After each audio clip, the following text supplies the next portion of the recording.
Hello, this is Too Stubborn to Quit, a podcast made for women who aren't slowing down, staying quiet, or fading into the background. We're here for the bold, the curious, and the women who know that their best chapters are still ahead of them. So get your coffee or your car keys, because we're getting ready to hit the road and you get to come along for the ride.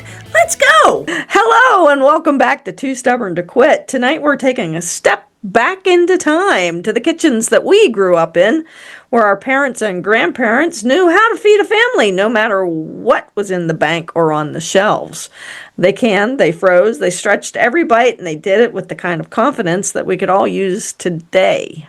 So, especially with food prices the way they are. So, we're dusting off those old school skills and talking about why they matter now more than ever, and sharing a couple of simple recipes to help you build a pantry that actually feels secure. Because sometimes the smartest thing we can do is remember what we've already known. Hey, Linda, you're back from a trip picking up puppy dogs, huh? Talk to us. Well, I just started the trip, actually. Picked up two dogs. Yeah, picked up two dogs up from BWI. They just flew in today from Germany. So they're on their way to, this is only half the trip. I'll be driving them because they're so big, they can't get on a flight. So I'm driving them down to Austin, Texas. No, my bad, San Antonio. Big difference in cities. Wow. So you're leaving just now. So that's why you're in your van. I'm in my van, so we're doing a remote today. That's cool. Just to keep things on the move here. But I appreciate kind of waiting on me today. But no worries. I had to get down through that DC traffic, and you know what that's like. Yeah, you didn't need to do that. So tonight we're going to talk about. Last week we talked a lot about food insecurity, and we got a lot of very positive comments on that, actually. And so we appreciate everyone who did listen last week and comment on it. Please share and share that with people that you think might need it. But tonight that started a thought process last week that, we tend to, we're getting older, and I know that my mother baked bread a lot. She had a lot of old-fashioned recipes, ham and green beans. She baked bread, all kinds of stuff like that. And you were starting to talk last week about having this big old garden of yours, and you did a lot of things with that. So, talk to me. What kind of things have you learned or remembered over the last couple years with your garden? I think the biggest thing I learned is what we could do in Pennsylvania, you cannot do in Virginia. It has taken me 20 years to figure out how to garden in Virginia. Why is it so different? Well, one is by August, the ground is baked. I mean, solid. You can't, the ground it's like clay and it just bakes solid. Huh. If you're going to grow, you have to start earlier in the season. And then usually by the end of July, middle of July, you have to have a lot of your like peas and stuff like that. You have to have that out. You have to have it in that and pulled by then. Anything later, and it's nasty. Like I said, you have to start in like March.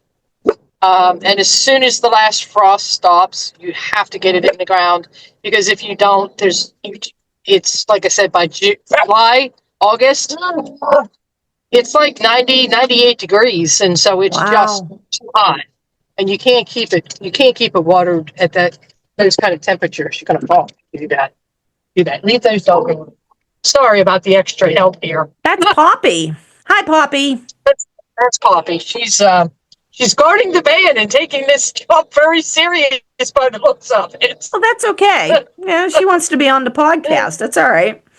So I don't know about you, but like I said, my mom made bread a couple times a week. She attempted a lot of other things like syrup, which never turned out really well. But there's ways to do these things, and I think that if people were to actually make food versus buying food, it's probably healthier. It's probably healthier dog food, even if you think about that, But anyway, those skills that those people had back, 50 years ago, 75 years ago, 100 years ago, they really weren't skills. They were necessities. They weren't just cute little hobbies, right? They were how people had to live, right? Yep. Yeah, and I think we're just seeing times roll back to the way they were when we were kids. I mean, a lot of what we're seeing right now is stuff I remember as a kid, and we've gotten, for lack of better terms, lazy as a culture. Ooh. And I'm right there. I'm on the road driving all the time, and first thing you want to do is, I'm hungry. You want to roll in to some place that's convenient and grab something off the shelf, Mm-hmm. and that's what you're eating. And you're right. Get down. It takes time to make stuff. Yeah. And it's The last 6 years. A lot easier to buy bread than it is to make it, right? It is. It is. It is. But here's something that people don't realize. I take bread on. I used to. I don't anymore. I used to grab a loaf of bread and I would sit it. I would have it here in the van to make sandwiches and stuff. But when you go on the road and you're gone for 10 days and you still have that loaf of bread sitting on that front seat and it has not molded, you have to wonder, what the hell are you putting in your face? Yeah. It's what is still it? like, I take a loaf of bread and Jill's like, I thought you took that with you. And I'm like, I did. And she's like, maybe we'll feed that to Tilly. I'm like, I don't think Tilly's even going to eat that. It's the fact is that the chemicals that are in a lot of these foods these days, we should be living till we're like 900. The preservatives that are in it, and we're consuming this stuff. Yeah. So, I can remember. So my parents both grew up during the quote unquote Great Depression, and my mom's family. My grandfather was a coal miner. They had 8 kids to feed, and she said that they never went hungry, but they never had a lot. It was often just milk and bread, and they didn't starve, but there wasn't a lot to eat. And then there was my dad's side of the family, and they lived on a farm, and there was a railroad track that actually went behind their farm, and there would be day workers. Dad always called them hobos, but there were day workers that would come in, and they would help at the farm for the day, and my grandmother would feed them, let them sleep in the barn, and then send them on their way the next day. Those kinds of things don't happen anymore. We don't help our neighbors. We don't help total strangers. My grandmother helped total strangers. Sure, that's probably where I get it. But it's kind of an interesting thing that, they had to do that back then. We don't obviously have to do that now, or at least not yet. We may have to at some point. But we always used to look at that and say, oh my God, I'm never going back to that sort of thing, right? The Depression's over. Here we are. And here we are. Here we are. So I do have a couple things here of how, things that people can do in order to, make things stretch. We talked last week about maybe canning. And I've never canned anything in my life. I've done a lot of freezing, but I've never canned anything. And so that's something I actually want to learn how to do this year.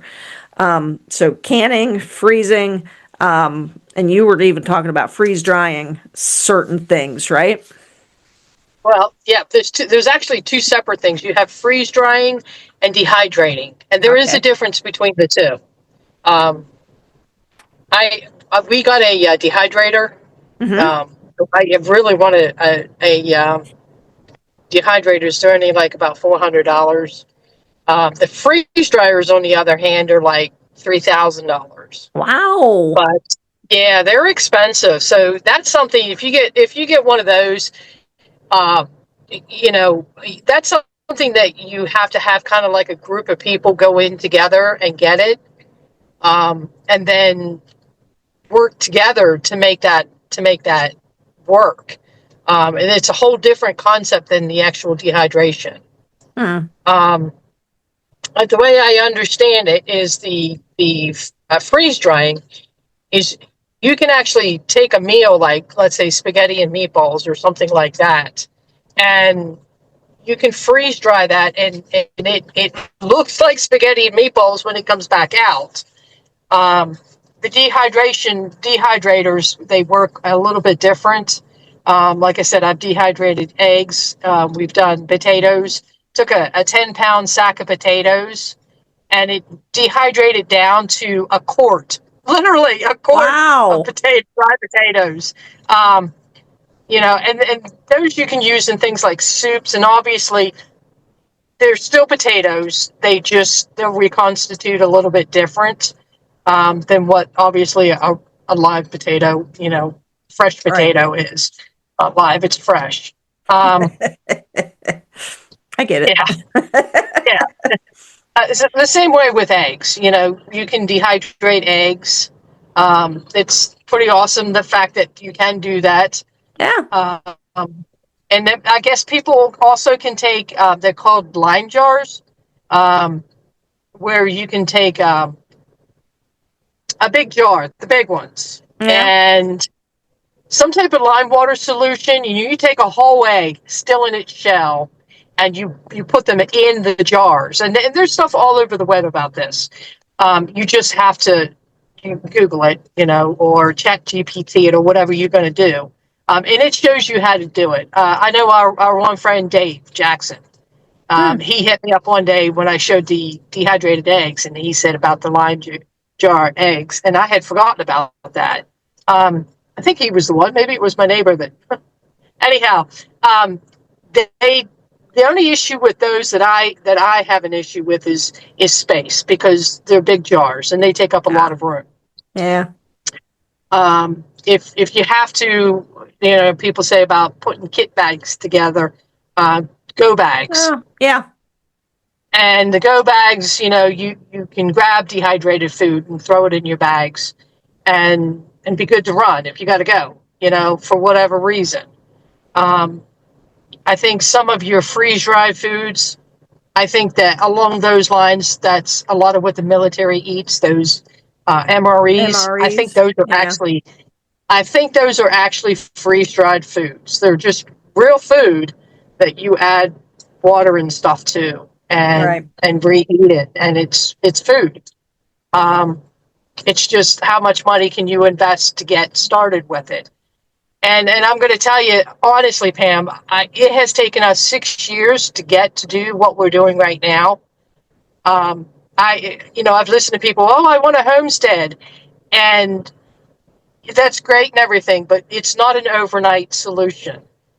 Right. We're going to have this food shortage, and it like I said, it's not an overnight solution. You can't just say, I'm going to put a garden in today and it's going to be available next week, because it's not. Gardens take Which months to which kind grow. of leads me to the other thing that I wanted to talk about, and most people, if people on a budget probably aren't going to be able to go out and buy a freeze dryer or even a Right. dehydrator, but they probably have a freezer in the refrigerator, right? And so Yeah. if they buy, let's say they buy a dozen ears of corn, when corn's in season, they only eat two of them. Well, they can cut that corn off, put it in Right. bags and freeze it, and they'll have And it for freeze it. later. And so, Yep. it's one of those things that if you buy a little bit of bulk, just in Yeah. bulk, you can save it for the future by just by freezing it. But the big thing is you really, and I've been burned on this a number of times, is that you have to mark what it is and when you did it, because otherwise you're going to get mystery meat in 15 years, 2026 Yeah. mystery meals. Yeah. It's like, But ooh. you can also use your oven to dehydrate stuff. Oh, really? It's low and slow. It's like you can dehydrate meats in the oven. Again, you have to put it down to like 170 degrees, Hmm. and it's low, and then flip it over. Okay. As tomatoes. I dehydrated tomatoes. You get Wow. the sun dried tomatoes. You can't, as we have all the heat in the world down in Virginia. The problem is we also get the floods to go with it. Yeah. So taking your tomatoes and setting them outside to sun dry is all great in theory until you see the blowflies come rolling in, and then it's not a good idea. Nah, it's not going to work. No. So No. certain things that do freeze well would be like berries, strawberries, blueberries, raspberries. They actually freeze really, really well. Yeah, but you still have a shelf life of those at like just a couple of months. Okay, but even a couple months might be all right. If you bought a whole That's true. bunch of them and you only needed a Yeah, few, freeze them. right, Um, right. maybe even you'd want to prep some meals in advance, Yeah, lasagna. If especially if you are living alone or it's just two of you, and you make a whole pan of lasagna, that feeds like 15 people, right? yeah. Soup, lots of Cut it soup. up, throw it in the freezer. Soup Yeah, freezes really well. It unfreezes really well too. That's the it thing. does. It Well, does. yeah, because that's a key there. If you freeze bread, for instance, bread Don't. does not thaw well. Um. Well. Um. Yes and no. They say that you can actually freeze dough. With you can freeze it and then thaw it and bake it then. Um. It's not Probably. something that we do. I mean, we do freeze bread, but you do have to eat it within like a week or two. Dad used to buy the day old bread for, like 50 cents a loaf and then throw a whole bunch of it in the freezer and then it would be as hard as a rock. And then you try to pull it out and it would get soggy. And so I just don't do it. It's like, ooh, The bread's a lot different these days. It's not you're quite that bad probably because I do right. remember those. I do remember those days, but again, it's the stuff that's in it that keeps it from going funky now. So you have a choice. You can have funky bread, or you can have the. Think I'll feed it to the birds. But anyway, that's probably not in keeping with what we're saying here tonight, but nevertheless. So another thing that I know my mom always did was she used what she had in the cupboard. And sometimes it wasn't a lot, but like you can't be too picky when all that you have are green beans and pancake mix, right? I mean, you got to pick one. Well, And what well, did she make with that? maybe you don't put them together, okay? But it's not. It's okay. It's okay to have pancakes for dinner, kind of thing, right? There you go. And then if Yes. you have leftovers of green beans and I don't know whatever else, but make it into a casserole, and then you can casseroles freeze really well too, right? Yeah, they do. Yep. Yeah. So, They usually do. yeah. Um, Go ahead. nope, lost my brain. It That's just okay. No rolling down the problem. highway. That's all right. So I do have a couple freezer-friendly recipes that we could hand out there to our friends who are listening. Um, bean and vegetable soup, chicken and rice casserole. Both of those freeze really well. Small batch spaghetti sauce. Mac and cheese. Mac and cheese freezes good. Meatballs. You brought up one thing that actually does freeze really well. Um, I don't know if you've ever been to Costco or how many people have heard of Costco, but they do the whole chickens. Oh, yeah. Okay, so obviously we raise our own chickens on the farm now, but occasionally through the winter when we run out, we go to Costco and we get the whole chickens. We get like 4 at a time. But we take them home and break them down. And then you just freeze little packets of it. There's only 2 of us eating it, and so if we do have more people coming over, we freeze everything in for packets for 2 people. If we have more people, we just get more packets out for whatever we're making. And then we take the bones, we chuck them in a pot with the vegetables and make broth. Yep. They make the best broth. And we can the broth. Or you can freeze the broth, either one. There you go. You can even take the broth and in the sandwich bags. If you don't have the jars or you don't have plastic, the sandwich bags, which is probably your cheapest avenue. Sure. Is you just set it when you go to put the broth in. Obviously, and I'm going to say this for the person that I know somebody will do this. Do not put hot broth in a plastic bag. That's a problem. Yeah. You think? No, you're right. You're right. Somebody will do it. We don't want them to do that. Make sure it's cool before you stick it in the bag. Once it's cooled and you have it in the bag, make sure you get the air out. And obviously, this isn't something that you're going to hold for months on end. You really do have to use that within a 3-month span, but most people do. Right. And if you have an issue, then just take a great big Ziploc bag and put a couple of them in, a couple of single bags in it. And that way, if you end up with an issue with your electric out and they fall, you don't have great, obviously, broth all over your freezer. But when you're done, you have zero waste, absolute zero waste. You just have the bones. That's it.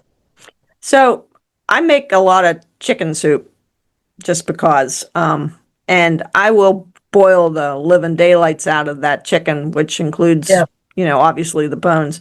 Some of the best broth you'll ever eat. Needs salt, but some of the best broth you'll ever eat. And you can do the same thing, believe it or not, if you wanted to have like brown gravy, fry up a hamburger, add water, and just keep on frying it until it gets dark. And then you hamburger gravy is wonderful. Yep. Never done that. Haven't done that. Yep, fry up your hamburgers. That's one of our favorite meals. Fried potatoes and hamburgers and gravy. Yipper. It's good stuff. Now, I always make my gravy out of cornstarch. And a lot of people use flour, but I find that the cornstarch will dissolve easier and make it thicker quicker. Thicker quicker. Okay, a couple other things. Tonight's going to be kind of abbreviated because we're both tired. But taco meat, meatloaf, meatballs, all of those things after they're made freeze really, really, really well. Quesadillas, casseroles, all that kind of stuff. One more thing I have a lot of papers here, sorry. One more thing I wanted to talk about. Where is it? I think one of the big things that people should remember is that when you go, when people go to the store, and I saw somebody do this, and it just jerked me to.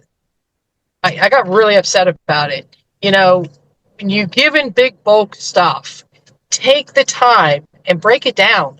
If you go in and you buy 10 pounds worth of chicken, or you're given 10 pounds worth of chicken by somebody, take it home and break it down into the smaller containers. Yes. Smaller packets. And freeze it. It only takes 5 to 10 minutes to do that. And you're going to save, I can't tell you the amount of money you're going to save doing this. You're right. You're absolutely right. In fact, as you were saying that, I found a piece of paper here that I was looking for, and it says the first bullet point, Linda, is freeze in small portions, so food isn't wasted. Yeah. Here's the thing. I know that we don't have convenience anymore. That's being taken away from us. So you have to remember that the convenience equates to time. So you do have to take your time away from your busy schedule to do some of this other stuff, but if you don't have the money, then you have to make the time. It's that simple. Right. So the reason I started even looking into stuff like this is actually because of COVID. So back in 2020, there were a lot of things you couldn't buy, like bread. So I learned to make my own bread. I didn't learn to make peach jelly, but I want to. So that's on my list oh, really? You don't like peaches? Oh, it's my most Okay. favoriteest thing in the whole wide world. More for me then. That'll be all right. But I'm going to learn to make jelly this year, and that'll be fun. Just a little. You have a dog. I have Sister one did under the it. table here who is making a lot of noise too. So anyhow, Exactly. I'm going to put in the show notes 4 different recipes. Yeah. One for like canned tomatoes. One for peach jelly.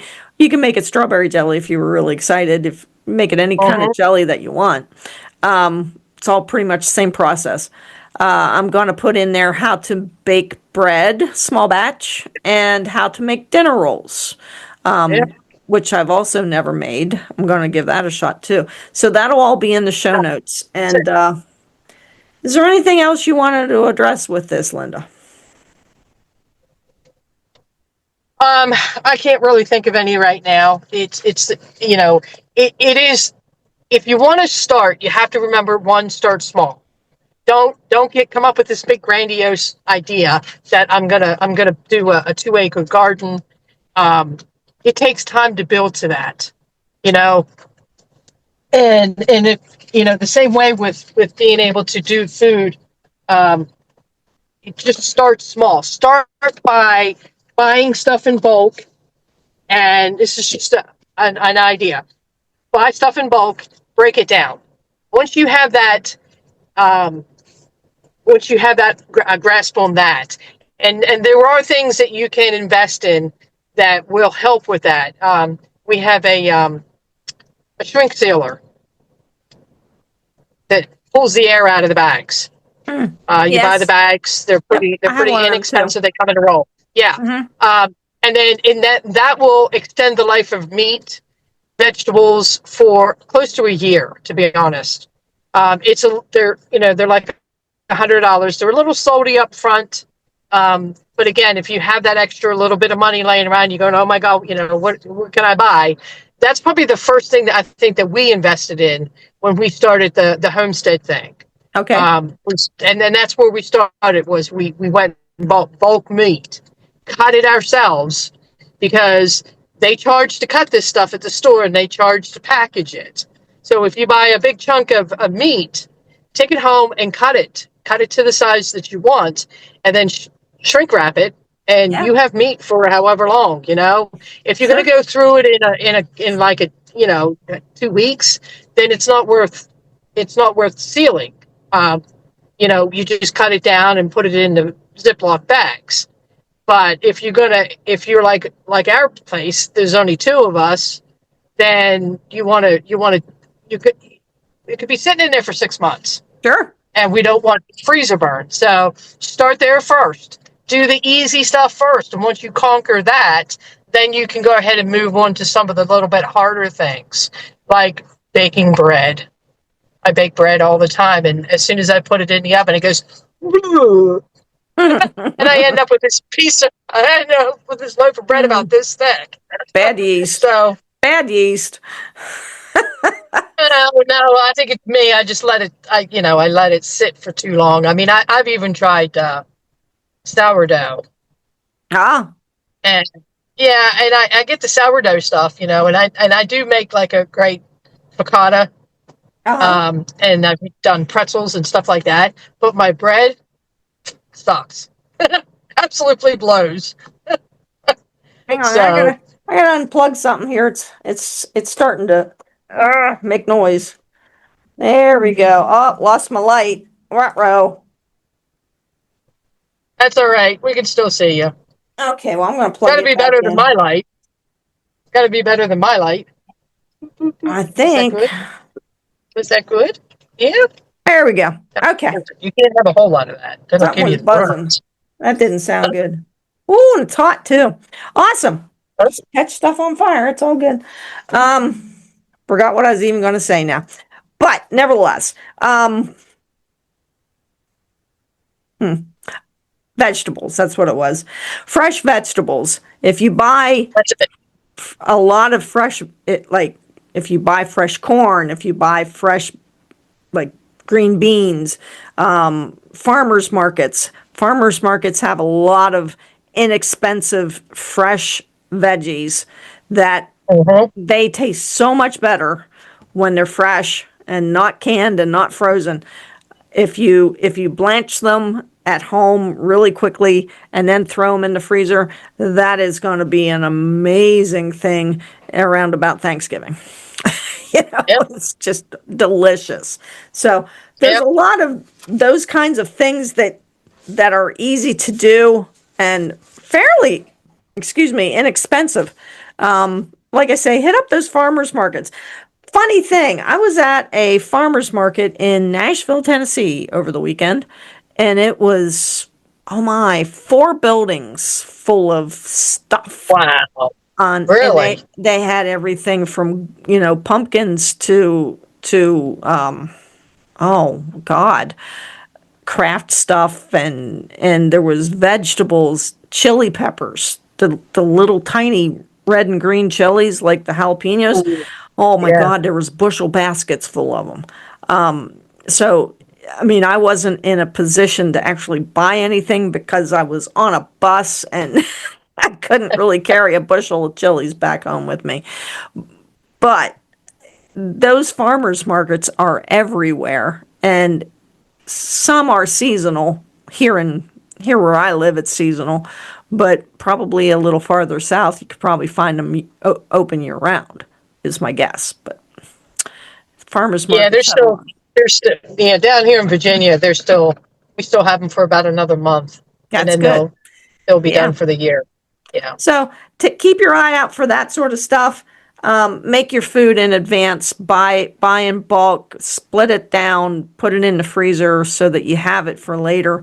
It's all these things that maybe us older people understand a little better than the younger people. I don't know. Here's the thing too. If you have a group of people that you trust Hmm. and you can do like a co-op within a group yourselves, Yeah.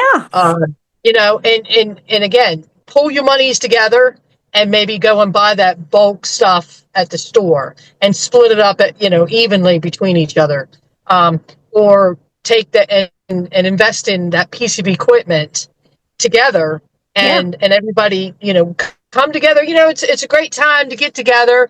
I know that my daughter comes down, and when it's time to do canning and stuff like that. And funny thing is that the very things that I hated as a kid, that I now see my daughter sitting on the sofa popping beans with me, Yeah. in the evenings. It's a great time for people to get together. If you decide that you're going to group spend to get a piece of equipment, like maybe one of those dehydrators, or one of the what I call that thing, a freeze dryer, Uh-huh.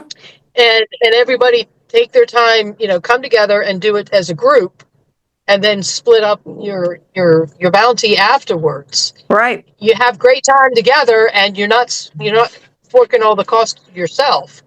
It's just another way of making things work, that We you actually just buy need to make things we work. about once a year or maybe once every 2 years, depending on how big the cow is. We buy a beef. We split it between 4 families. It's it's not what you'd call cheap. However, in the overall big scheme of it, so I know. you split it up between 4 families. It's about $2,000 for a cow. Okay, but so that's $500 a family.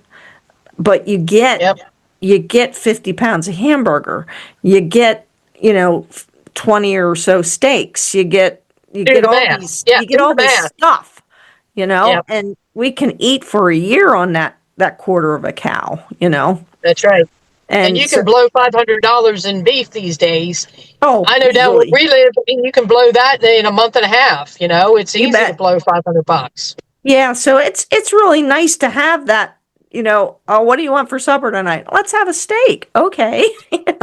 It's Yeah, nice because by golly, they ain't cheap these days. And so if you look at it as $500 for a quarter of a cow and you get all this hamburger, oh my God, hamburger $6 a pound. But so is the steak, and so is the brisket, and so is this and that and the other thing. It's all $6 a pound. It's so in the big scheme, that's pretty darn cheap, That's kind of the way to go these days. It really is. Mm-hmm. You cut out the middleman. Cut out those big box stores. If you need any cow, let me know. I can hook you up. I know a guy. I know a guy. So, okay. Anything else you want us to talk about? I think we're good for the night. I hope everybody has a great weekend. It is coming up soon, isn't it? Yes, it is. Yes, it is. So let's regroup. I'm gonna put up 4 different recipes up in the show notes.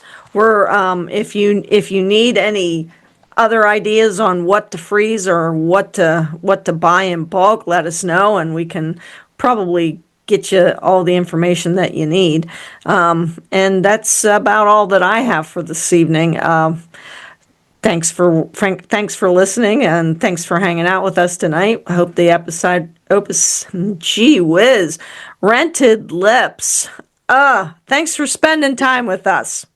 Hope that the episode reminded you of the skills that your parents and grandparents lived by that weren't really old-fashioned, but necessities. They were powerful. They helped them gain the confidence and have the food confidence that they needed to feed their families. If you try one of the recipes or start building up your pantry the way that they used to, let us know. We'd love to hear how you're doing in your own kitchen. And please remember that if you or someone that you love is struggling with food insecurity, you're not alone. You can dial 211 at any time for free. It's confidential support and gives you local food resources. That's 211. So, guys, thanks for listening. We really appreciate it. Thank you for showing up for yourself and for us, and thanks for keeping these old school skills alive. If you enjoyed this episode, don't forget to like, subscribe, and follow, and show us your love so that you never miss a new conversation. And so until next time, guys. Yeah. Stay strong, stay curious, and stay too stubborn to quit. Bye.